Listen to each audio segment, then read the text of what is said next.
Hello అండి. ఎలా ఉన్నారు అందరూ? Welcome to Vishali vlogs. ఈరోజు మనం అటుకులతో సరదాగా పిల్లల కోసం కరకరలాడుతూ కారం కారంగా చేసుకునే చుడువ, మహారాష్ట్ర స్టైల్ చుడువ అండి. ఇది మహారాష్ట్రలో ఎక్కువ చేస్తారు. ఒకసారి చేసి ఎలా ఉందో కామెంట్లో చెప్పండి. నచ్చితే సబ్స్క్రైబ్ చేసుకోండి. ఈ చుడువ చేయడానికి కావాల్సిన పదార్థాలు అటుకులండి. ఇది కిలోలో తీసుకున్నాం. అరకిలో అటుకులు తీసుకున్నాము. అరకిలో అటుకులకి 100 గ్రాముల పుట్నాల పప్పు, 100 గ్రాముల పల్లీలు, ఒక కొబ్బరి చిప్ప సన్నగా తరిగింది, ఒక 7-8 ఎండుమిరపకాయలు ముక్కలు చేసుకుని, ఒక చెంచాడు జీలకర్ర. ఇది చేయడానికి ఫస్ట్ స్టవ్ మీద బాండలి పెట్టి అందులో ఒక 3 చెంచాల నూనె వేసుకుని, ఆ నూనె కాగిన తర్వాత అందులో ఇందాక తీసుకున్న పల్లీలు వేసి దూరగా వేయించుకోవాలండి. పల్లీలు వేగిన తర్వాత అదే నూనెలో పుట్నాలు కూడా వేసి వేయించుకోవాలి. పుట్నాలు వేయించుకోకపోయినా పర్లేదండి. కాకపోతే అందులో కొంచెం పచ్చి వాసన ఉంటుంది పుట్నాల్లో. ఆ వాసన పోయి కొంచెం టేస్ట్ రావాలంటే వేయించుకుని దూరగా వేయించుకుంటే బెటర్. పల్లీలు వేయించేసి తీసేసామండి. తర్వాత పుట్నాలు వేసి పుట్నాలు కూడా దూరగా వేగిన తర్వాత తీసి పక్కన పెట్టుకోవాలి. పుట్నాలు వేయించిన తర్వాత అదే నూనెలో మనం ఇందాక తీసుకున్న ఎండుమిరపకాయలు ముక్కలు సగం ముక్కలు చేసి ఎండుమిరపకాయలని అదే నూనెలో వేసి ఒక్క నిమిషం వేయించుకోవాలండి. ఎండుమిరపకాయలు ఎక్కువసేపు వేస్తే నల్లగా అయిపోతాయి, మాడిపోయినట్టు. అందుకని జస్ట్ ఒక్క నిమిషం వేయించి తీసేసేయాలి.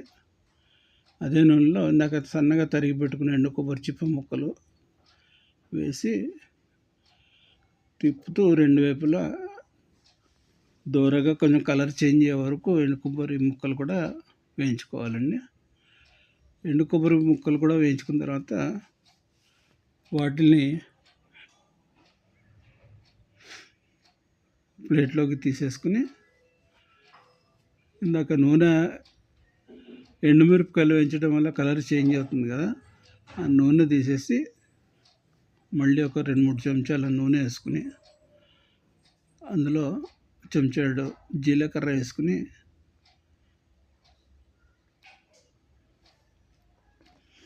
జీలకర్ర కొంచెం దూరగా వేగిన తర్వాత అందులోనే మనం తీసుకున్న అరకిలో అటుకులు 500 గ్రాముల అటుకులు వేసుకుని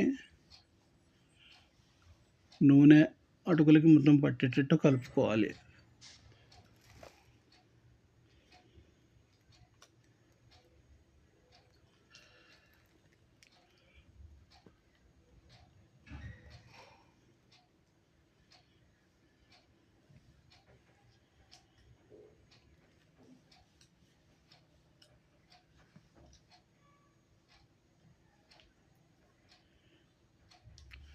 అందులోనే ఒక చెంచాడు ఉప్పు కూడా వేసుకుని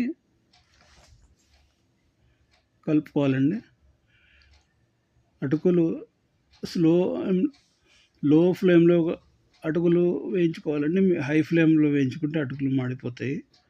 ఎప్పుడైనా ఇలాంటి చుడువ చేసుకోవాలంటే అడుగు మందం బాణలి తీసుకోవాలి. అడుగు మందంగా ఉండాలి.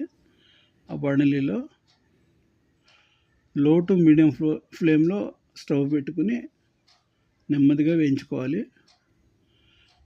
అటుకులు కొంచెం కలర్ చేంజ్ అయ్యి నోట్లో వేసుకుంటే కరకరలాడాలి. గట్టిగా ఉంటే ఇంకా వేగనట్టు లెక్క.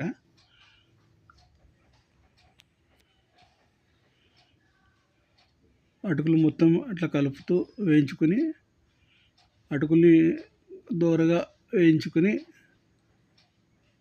అవి వేగా లేదో మధ్యలో చూసుకుంటూ ఉండాలని. వేగితే తీసి ఒక పళ్ళల్లోకి తీసి పెట్టుకోవాలి. అలా లో ఫ్లేమ్లో కలుపుతూ ఉండాలి. కంటిన్యూగా కలుపుతూ ఉండాలండి. కలుపుతూ ఉండి అటుకులన్నీ బాగా వేగిన తర్వాత అందులో ఒక చెంచాడు కారం వేసుకుని మొత్తం అటుకులకి పట్టేటట్టు బాగా కలుపుకోవాలి.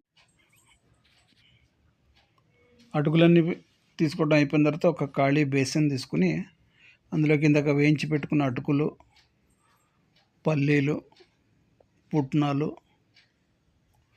ఎండు కొబ్బరి, ఎండుమిరపకాయలు అన్నీ ఇందులో వేసి బాగా కలుపుకోవాలి. ఇందాక వేసిన కారము ఉప్పు అన్నిటికీ పల్లీలకి వాటికి అన్నిటికీ బాగా పట్టేటట్టు మొత్తం చేత్తో కలుపుకుంటే బెటర్. చెంచాలతోటి స్పూన్లతో కలిపితే అన్నిటికీ పట్టదు. చేత్తో కలుపుకోండి హాయిగా. కలుపుకున్న తర్వాత పళ్ళెంలోకి తీసుకుంటే వేడివేడిగా కరకరలాడుతూ ఉండే అటుకుల చుడవ రెడీ అండి. ఇది మీ పిల్లలు ఎంతో ఇష్టంగా తింటారు.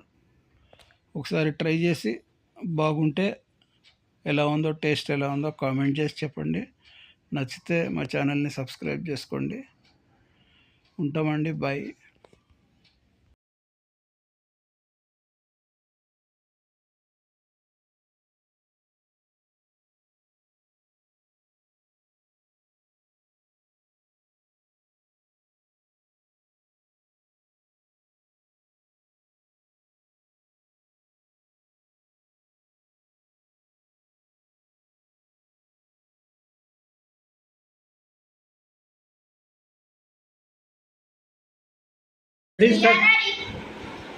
తిను.